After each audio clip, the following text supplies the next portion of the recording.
Okay, so good afternoon, guys. As we said, it's a little bit of a machloikas whether it's the afternoon or not. According to halacha, we haven't quite got there yet. So I remember, I teach lots of different guys, and a couple of my guys were once talking to each other, and one of them was saying to the other one, he's telling him about about his benching, and I was very excited because I didn't actually know that this guy benched. And he was like, yeah. I was like, how much you bench? He was like, oh, yeah, I bench 100, 120. Yeah, and I realized they're not really talking about Bircas Hamazon, about the grace after meals. They're talking about how much they're benching in the gym. Yeah, I'm sure Joshua could bench a lot over there. Yeah, so today we're going to really be discussing mainly about the idea of benching, Birchat Hamazon, yeah, the grace after meals, and some deeper ideas that are connected to it. They say that the Kotzker Rebbe was once asked, what should a person do if they're worried about their parnasa? Yeah, they're just not getting enough money, enough income. Unfortunately, I have a Talmud who's many tens of thousands, in fact more than 100,000 shekels in debt, Baruch Hashem shekels. And so what do you do if you're worried about parnasa? So the Kotzker Rebbe said, you should daven. But what happens if a person doesn't know how to daven? He says, in that case, that's something to really be worried about. Yeah? If you don't know how to daven, then then we're really in trouble. So, okay, in other words, yeah, so everything, we have to prioritize really everything. So, yeah, so benching, what is Bircas Hamazon? What is it all about? What's the source of it? So the source of Bircas Hamazon is actually a pasuk in this week's parsha, where it tells us about the land, first of all, about the 7 different products of the land of Israel. And then the Torah finishes off with Va'achalta v'savata ve'rachta, and you should eat, you should be satisfied, uve'rachta, and you should bless. Yeah, from here we learn that you should make a blessing after having eaten and being satisfied. Yes, according to the Torah, you're really supposed to be satisfied when you've eaten in order really to bless. But the rabbis added on that even if you're not necessarily satisfied, you can still bless, and we're going to see another couple of other connected ideas to that as well. Even more, even greater than just simple satisfaction. We're going to see what the rabbis instituted, what amount we need to bless. It's a very, very small amount. So the Torah tells us, eat, be satisfied, and bless. It's Hashem Elokecha, Hashem your God. Al ha'aretz ha'toiva asher nasan lach, over or on the good land that He gave to you. Yeah, so this great land that we are privileged to be in right now, we thank Hashem for the privilege that He gave to us to be in this land.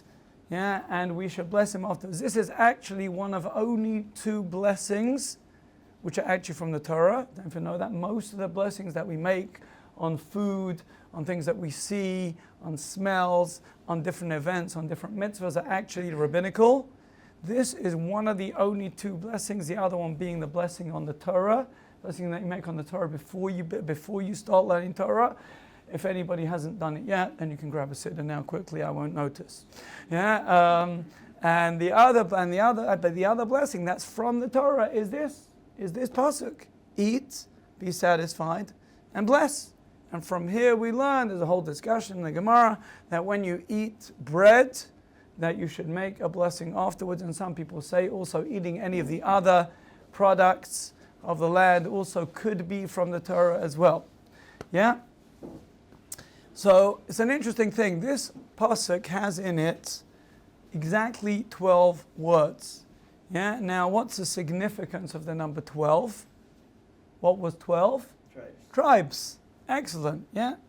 So the Ben Ish Chai tells us that actually from the 12 portions of land that the tribes got in the land of Israel, there was actually, it's like a tzinor, there was like a spreading of goodness which went out into the rest of the world. And he actually makes a connection to various different verses that have 70 letters in them, which are connected to these verses. And from there he proves that from the 12 tribes, the blessing of all the sustenance in the world went out. Yeah, so when you say Bircas Hamazon, there's many mentions, by the way, in benching about the land of Israel. It actually causes a blessing of sustenance to the entire world.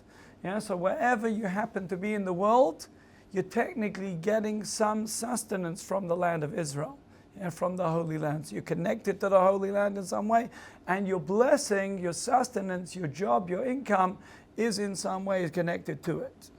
That's a very interesting thing, because there is actually also something else, which is also 12 words, which we say very early in the morning, not necessarily very early in the morning, but we say in the morning, Moda'ani lefanecha, we give thanks to Hashem that He gave back our soul to us after rising from sleep. Yeah, is also 12 words as well. It's a very, very interesting thing. There was a conference of doctors. They were discussing various different conditions, particularly of fainting. Unusual episodes of people fainting, sudden fainting, and they actually discovered in the conference, there was a professor, after a number of years of research, discovered that there's a very simple cure to this sudden fainting. What is it? That many people, they get up too quickly in the morning, and basically they don't allow the blood to spread enough to their body or to their brain, and that causes them to faint. So the very simple cure to this is, instead of waking up in the morning, instead wait 12 seconds, sit up on your bed, wait 12 seconds, and then get up.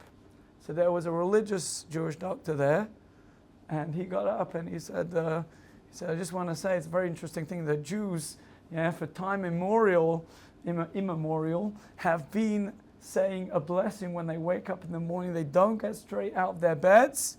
They say a blessing to thank God for waking up in the morning, and it has exactly 12 words in it. Yeah? Can you go through the 12 words? Moda ani fanecha melech chai vekayam shechazata bi nishmati bechena rabba emunatecha. Yeah, so 12.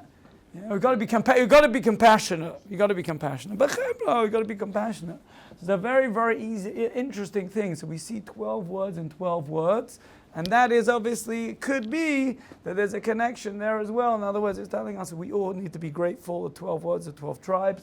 And also it's telling us in benching, we all need to be grateful, all of us, the Jewish people together, to be grateful to Hashem for giving us our sustenance. Yeah. What is the prayer that we say before we learn the Torah? Because there was 3 in there. Do you just do the first one, or do you do 3 and then the stuff? So you technically should do all three blessings. Yeah, because there are different blessings for different things. We'll give a share on blessings of the Torah one day, please God. Yeah. So that's what we learned so far. So it's a very, very interesting thing. I saw there's a book called Hineni B'Yadcha, which means I'm in your hand. Behold, I'm in your hand, written by Rabbi Posen, who was a child survivor of the Holocaust. And he, in one of his many essays and explanations of the Torah, of being, it's really a book about emunah and bitachon, but he also talks about Bircas Hamazon over there. He says that many of us, and I probably include myself in that as well, make the mistake in terms of our priorities. Usually when we get up in the morning, we're in a rush to get up, to get out to work. So sometimes we will make time for God, and sometimes we'll wrap up, without tefillin. Sometimes we'll get to a minyan, and usually we're in a little bit of a rush. I don't know if you've been in any of these balabatish minyanim where everybody's got to get to work. It's 7 o'clock in the morning. Work starts at 9 o'clock. But you got to rush. You got to be as quick as you can. To finish that tefillah. If you can beat, I once in my minyan. We managed to daven the whole of Shachris in 18 minutes. 18 minutes, the entire thing from beginning to end. Probably a world record that I would not want to be recorded. But we managed it. We managed everything, including the repetition, the Amid, everything. So, Shem Yirachem. So we did it, yeah. So we're usually in a rush, and then we rush home. Now, why are we rushing home? Because I've got to have some breakfast, yes. I'll make sure to squeeze out, naturally squeezed juice, obviously better from an orange, so I squeeze out myself. That takes a while. Then I've got to make the coffee myself. Then I've got to make toast, and it's got to be done to perfection. I don't want it even slightly singed, yeah. And so I need to spend a good hour over my breakfast. That's why I got to get home so quickly from shul. Yeah? And then I don't know, Bircas a Muslim, if I have time for it, I'm going to squeeze it in. It's got to be a good 3-minute job. Yeah, I mean, I'm going to give at least, somewhat close to somewhere between half and 3/4 of a minute for each bracha. Don't know if I'm going to say the harachamans. Yeah, and then I go to work, and I'm in such a rush, basically. I'll squeeze in maybe 5-10 minutes for mincha. But Shalom, where's our priorities? Yeah, I mean, where do you think you're getting the blessing from for the next deal? Yeah, are you going to be, maybe you're going to be the lead actor in the next movie that you make? Yeah, maybe you're going to be maybe you're going to get, if you deal, wheeling and dealing in the stock market, who's to say whether your stocks are going to go up and go down? Yeah, so if you want to get that blessing, so invest some time in the priorities. Invest some time in the words of davening. Invest some time in the words of benching. Even invest some time, if you have time, I would actually invest time in learning about the words of Bircas Hamazon, because there's such depth there. I mean, you think about Moshe Rabbeinu, first bracha, Yeshua, second bracha, yeah, David and Shlomo, the third blessing, yeah, and then we're making a blessing, okay, over the dead people in Beitar. Okay, that's a bit it's a bit morbid, but okay, we're talking about them being buried, and for 7 years they miraculously survived without their bodies not being buried, not decomposing, and then they were given a Jewish burial. That's a pretty nice thing to thank God for, yeah, and to be grateful for being alive. Yeah, so there's a lot to be thankful for to Hashem in our Bircas Hamazon. Yeah, so we have to reprioritize. Yeah, reprioritize, and it's worthwhile, by the way. Yeah, I mean, many of us are like, you want to have a sandwich? You want to have a pizza? No, I don't have time to bench. yeah. It should be the other way. I'm gonna make sure to get myself, forget Amazonas bread stuff. Yeah. I'm gonna get myself a proper, 100% according to all the opinions, piece of bread, and I'm gonna make a mutzi on it, and I'm gonna do it because I want to be able to thank Hashem. I want to be able to be grateful to Hashem. It's a very, very interesting thing, as Ben Ish Chai has a beautiful piece on this week's Parsha. And he says, many people, ask the question when it comes to eating. Yeah, there's two opposing verses. Yeah, this is to do with blessings generally. Yeah, one verse says, "The Hashem haaretz u'maloya," that the land and everything that fills it belongs to God. Yeah, and on the other hand, you have another verse in Tehillim, also in Tehillim, which says, "Hashamayim shamayim laHashem," the heavens are given to Hashem. V'ha'aretz nasan livnei adam, and the land was given to man, to people. So what is it? Does the land and everything that fill it belong to God, or does the land belong to us? So the Gemara there, in Bircas, I think it's Daf Lamed Vav, page 36, says over there that one is before the blessing and one is after the blessing. Before the blessing, Hashem haaretz u'maloya, everything belongs to God. There's nothing in this world that belongs to us. Even if we were born into a nice inheritance, in Buenos Aires, you're on a bunch of acres of land, who cares? Yeah, it belongs to you only because you inherited it, only because God gave it to you. That's why it belongs to you, not because it's inherently belonging to you.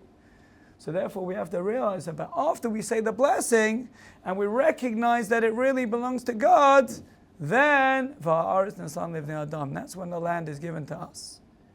So says the Ben Ish Chai, asked a great question. So now I can understand why I would need to make a blessing before eating something.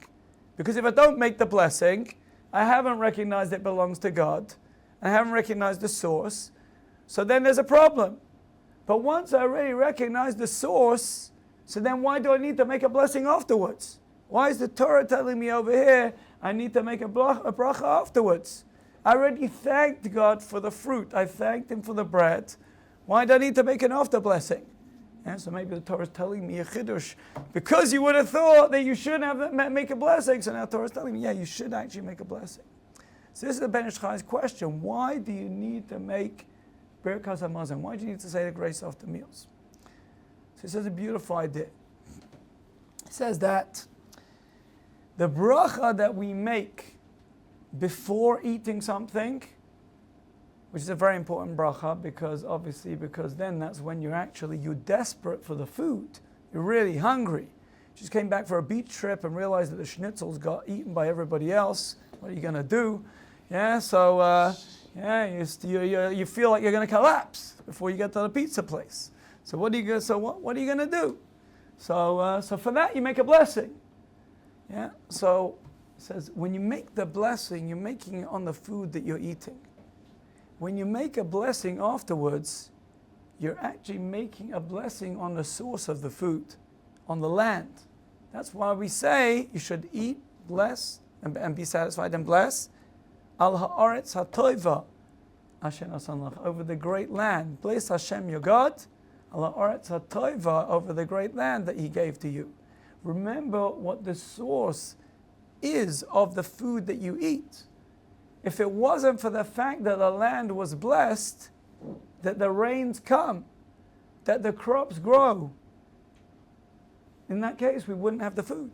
So make a blessing also on the source. Don't just make a blessing on what you have. Think back a little bit further. Think back, be even more grateful to Hashem because He's given you the land itself through which we get the crops. Back in the day, I don't know if any of you guys actually grow your own fruits. Grow your own marijuana. I mean, grow your own stuff. I don't know if you grow your own stuff. But people sometimes do. But it's much rarer today. Back in the day, we all owned a piece of land in the land of Israel. Every tribe had a piece of land, and something was growing from it. It was good. We were all connected to land. We could understand agriculture. We could understand appreciation for the rain. We could understand desperation if there wasn't rain, what that meant to us. It meant we wouldn't have food. It could mean a famine. It could mean starvation, God forbid. Nowadays, it's harder for us to relate to. So therefore, says the Ben Ish Chai, we have this blessing to remind us Hashem gave us the land. And as we've said before, Ben Ish Chai also relates all produce in the world to the land of Israel as well. So therefore, to be grateful for this great land that Hashem has given to us. And he goes a little bit deeper, typically for the Ben Ish Chai. And he says, if you look at the source of the idea of Bircas HaMazon, it's really three words. Va'achalta, v'savata, uverachta. Eat, you shall be satisfied, and you shall bless. So it says, if you look at the first letters of these three words, Vav, Va'achalta, v'savata, uverachta, three Vavs.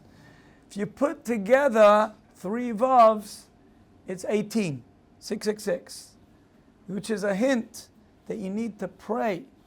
At the beginning, Shmona Esrei, 18 blessings, even though it's technically 19 blessings. But before you eat in the morning, you should really pray first. Pray first, daven first, shacharis, and then afterwards you should eat. Technically, actually, same thing with mincha. You should really also say mincha first before you eat. If you don't, actually, halachically, you're supposed to appoint a shomer, a guardian, to remind you to pray later. Now, that's assuming you don't have a fixed minyan that you davening. If you have a fixed minyan, then you're okay. That is the shomer, because we know you're always going to be right. But if you don't have a fixed minyan, you really should actually set an alarm, get somebody to remind you. It's not a simple thing. Of course I'm going to daven. I mean, there's, Dushinsky's till 11 o'clock at night, and then there's Kotel till 3 o'clock in the morning. Somebody told me the other day he got out of his bed at 3 o'clock in the morning. He was wearing his pajamas, and he got out of bed to daven, and he found a minyan at he was like something like 2 something in the morning. He got out, he found a minyan at 3 o'clock in the morning. Yeah, so you have to remember that's remind yourself first of all, pray before you eat. Yeah, because that will remind you where everything is coming from. But that's not good enough, because there's more blessings that we generally make during the day. How many blessings are we ideally supposed to make every day? 100. Excellent. So interestingly enough, if you look at the words of this pasuk, ve'achalta ve'savata uverachta es Hashem Elokecha al haaretz. Al. If you take those, I think it's 7 words. So if you look at the first letters of each of those words, it comes out to be the numerical value of 100, which is a hint at the fact that not only are we supposed to make the bracha after eating a meal, we should also make a bracha after everything that we eat. And we should actually also make a bracha after everything that we can possibly be grateful to Hashem for, we should give a blessing to Him. Recognize where it's coming from. That's really, and by the way, the reason for the blessings is really for us. It's not for Hashem. Hashem doesn't need our blessings. Yeah, Hashem's going to survive without our blessings. Yeah, still going to continue creating. He's still going to be the creator of the entire universe. Nothing's going to change about Hashem because of our blessing. It's really for our sake that we're really making all of these blessings. Yeah, so to remember that, so you see basically the first letters of V'achalta v'savata v'erachta es Hashem Elokecha al. Yeah, that is a hint basically to the idea of 100 blessings every single day. Yeah, and actually King David later on instituted the idea of saying 100 blessings because there was a famine that was going on and 100 people were dying each day. Literally 100 people. Yeah? So they started like doing statistics, yeah, medical research, and they were like, this is really weird. Like every day it's 100 people. So Rabbi Melech was like, it's 100 people because we need to make 100 brachas every single day. And then David HaMelech basically instituted that idea, and Rabbi Meir basically was the one that said, in the halacha, this is something that we should do. Yeah, and it's not just that it's a nice round number, it probably is, that it's also connected. The idea of 100 is also is a powerful number. Yeah, like it says, Ma Hashem Elokecha Shalom Yimach. What does Hashem your God ask from you? Ki im liyirah, except to fear Him. So Rabbi Meir says, don't read it as Ma, read it as Meah. Yeah, and there's a whole reason in Gematria why Ma, the word Ma, Mem-Hey, actually in Gematria can actually be 100, because it actually in a certain type of Gematria actually comes out to be, yeah, the Mem is actually is a tzaddik, and the Hey is a Yud. Yeah, so no, sorry, the Hey is a tzaddik in Atbash, and the Mem is a Yud. Yeah, so tzaddik and Yud is 90 and 10, comes out to be to 100. So it's a hint to the fact that we should say 100 blessings every single day. Yeah, and that gives us fear of Hashem, because when we just do things without thinking about it, then we forget the connection.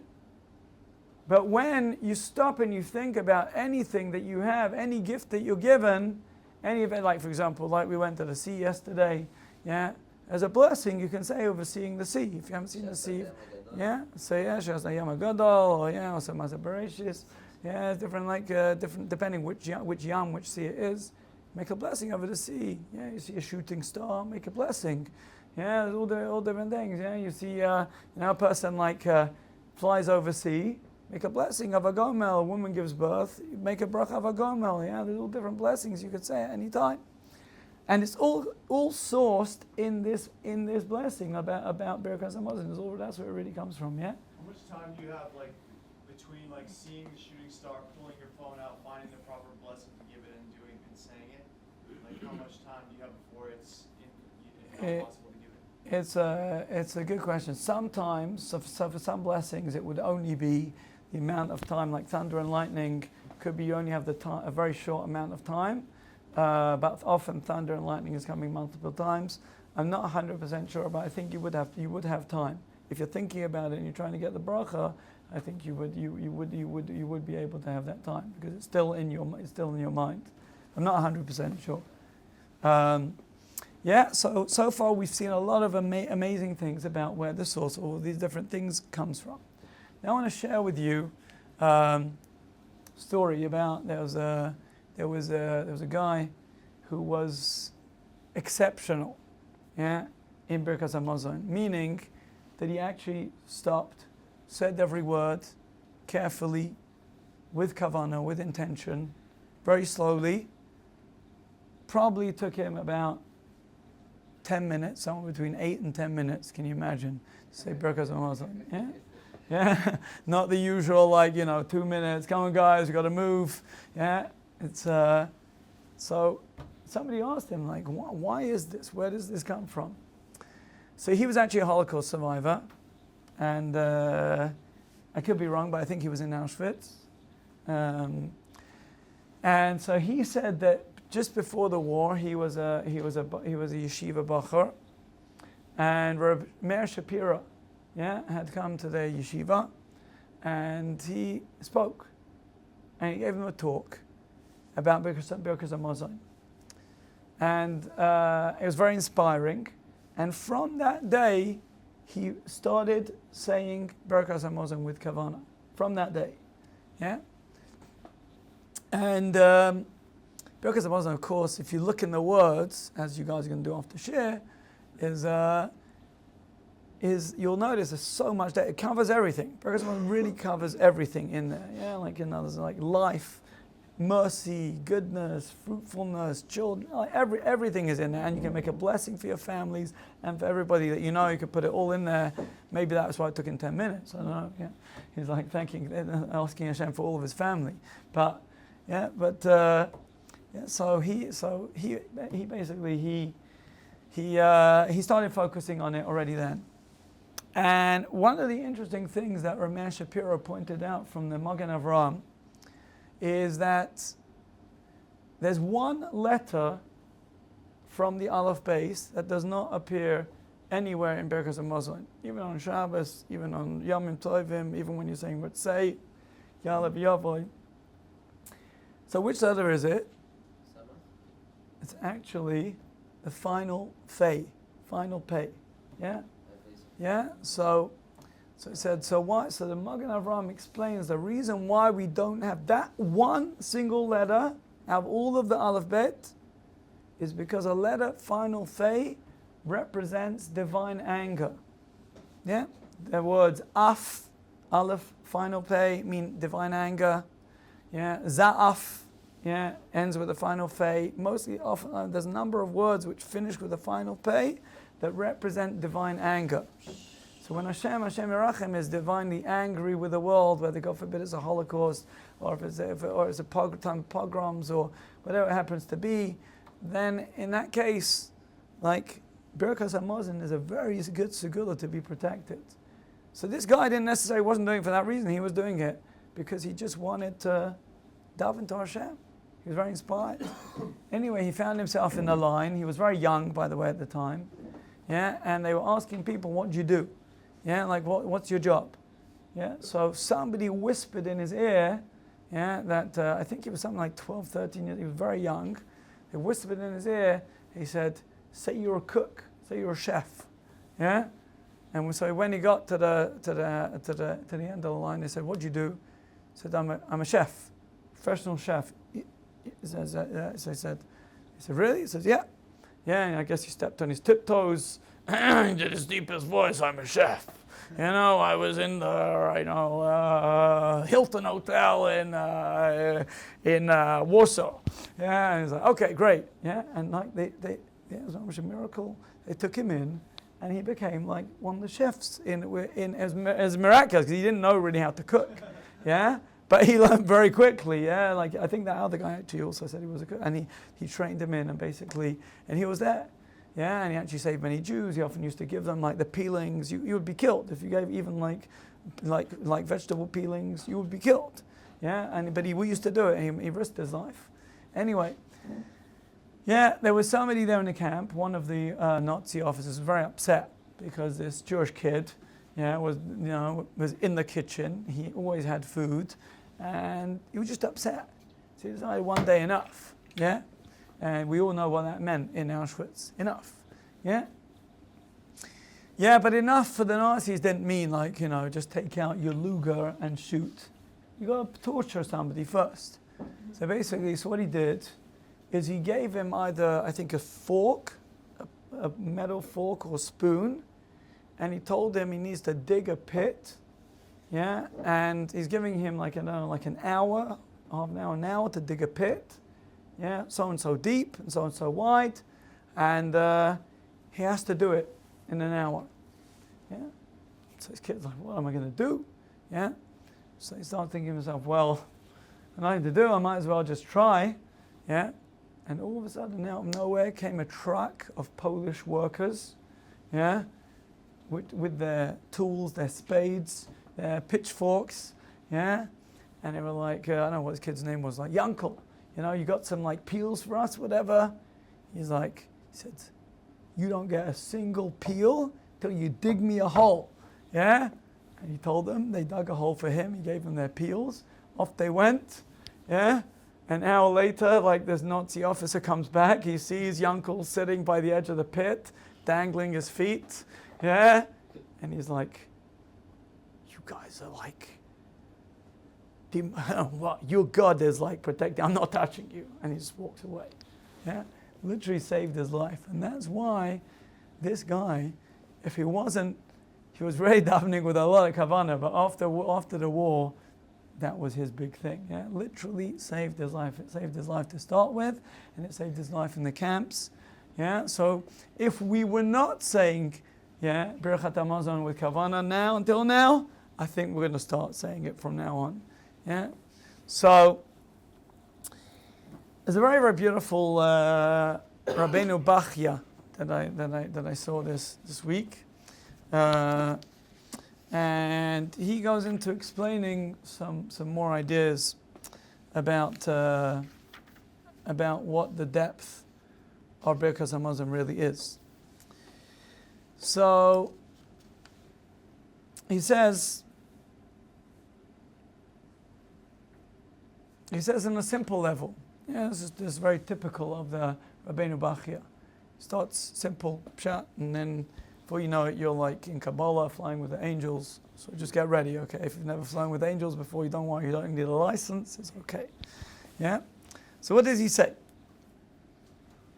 So he says, simply speaking, that is telling us, Bircas Hamazon is about remembering the different challenges and what he calls the evil that the Jewish people have passed through in our various different exiles. First of all, we were in Egypt. So to remind ourselves, I know you guys are not thinking back to building pyramids. You probably don't think about it today, but once upon a time we built pyramids. Yeah, and so just think, we went through that. God saved us. Yeah. And we can't imagine how terrible it was. Young children were doing backbreaking work. Yeah. Some people say that the men's and women's works was changed. The women were out on the construction sites. The men, Hashem Yirachem, were busy doing the dishes and cleaning the floors. Hashem Yirachem. It's obviously much harder for the men than it was for the women. Yeah. And everything was just switched around. Yeah. So we should remember how tough it was. And then we came out. And it was really our fault. 40 years we ended up in the desert. Shouldn't have been that long. Yeah. And yes, we had the manna, the man, we had the well of Miriam, and we survived. Yeah, some people say we had other types of food as well. Yeah, but we mainly it was the man and it was the water, and that's how we survived. Now we came to land. I mean, right now we are in the land of Israel. We came to land. Yeah, and we're eating, and we're being satisfied by food, by produce, mainly that has been produced here in the land of Israel. Yeah, even though there are some products that were produced. I just know one Hechsher, She'eris just went to produce Cheerios with a She'eris Hechsher. They took over the factory, so not everything is necessarily produced in that. But as we said, you could say it's extension of the land, of the blessing of the land. So, and now we're in the land. We've got the fruits. For years we had like miraculous fruits that were huge, even when we came into the land to see the blessing of the land. But even now, in recent years, in the last 75 years and more, since the Jews have started coming back to the land of Israel more, en masse, you just see the whole land started to blossom. When the previous people were occupying the land, before that, the blessing just didn't happen. It's only since Jewish people started coming back to the land that all of a sudden started flourishing. So what do you guys do? What do you put into the land? What do you do? You have special Jewish water or something? The answer is, we have special Jewish water. The sweat, of the sweat of when we're doing mitzvahs, the sweat of when we're davening to Hashem, our tears to Hashem. That's the water that we put into this land, and that is what's helped it. What it has made it produce in the miraculous way that it does. So that's just on a simple level, just to be grateful to Hashem for what He's given you, in being able to have this land. Then Chazal tell us, bless Hashem your God. V'rirachtes Hashem Elokecha. This is a positive mitzvah. Grace after meals. Just like all positive mitzvahs. Make sure you put a parapet.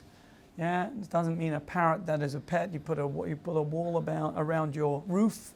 To protect you, chas v'shalom, or protect anybody from falling. Make a korban pesach. Al haaretz, on the land. So many of these, Bircas of Muslim, of course, is something that applies wherever you are in the world. Wherever you happen to be, of course, you're going to say the grace after meals. But to just think back to the land that we have. But let's just think a little bit more, a little bit deeper, says the Rabbeinu Bachya.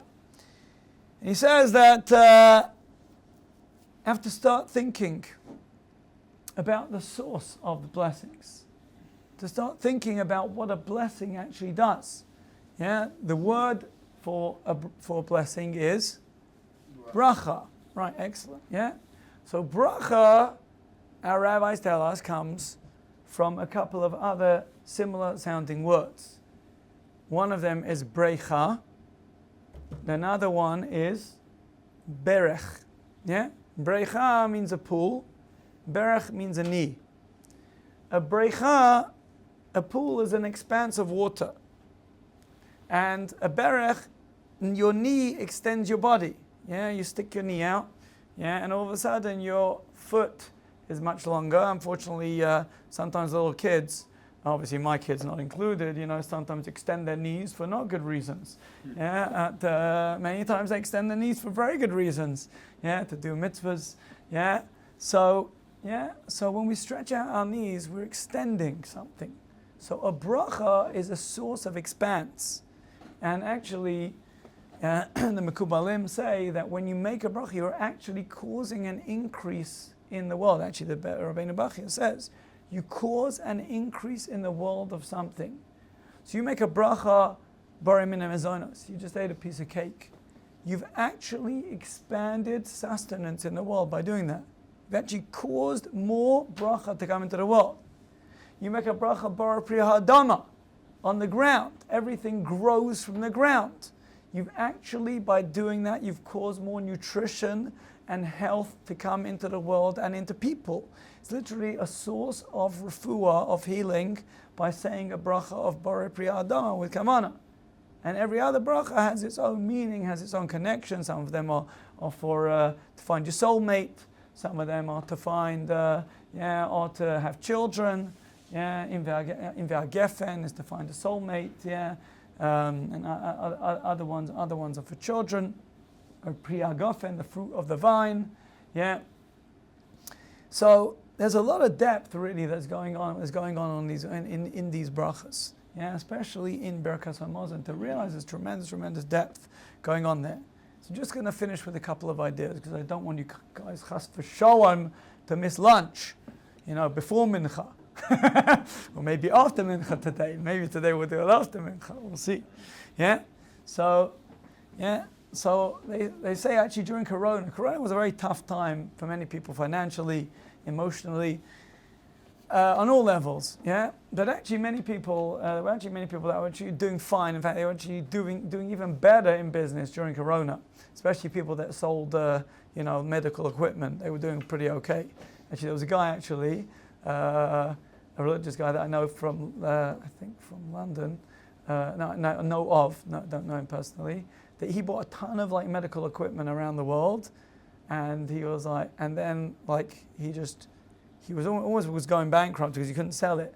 All of a sudden came along Corona, and he was making millions, literally made millions, so masks, medical equipment, all different things, it's crazy, So there was a guy, and he came to Reb Chaim Kanievsky, Zeichet Tzadik V'Kadosh Livracha, and he was a religious yeshivish guy, got into business, got into property, and he was doing all right, and then Corona hit. Anyway, so he came to Reb Chaim and he asked him, he said, do I have to wear my hat and jacket for benching? Yeah, he was a guy that when he was in yeshiva, he always used to wear his hat and jacket, and so I asked Reb Chaim. Reb Chaim says for you, actually for many people, you should dress in a respectable way when you're saying brachas. You should especially dress in a respectable way for Bircas Hamazon.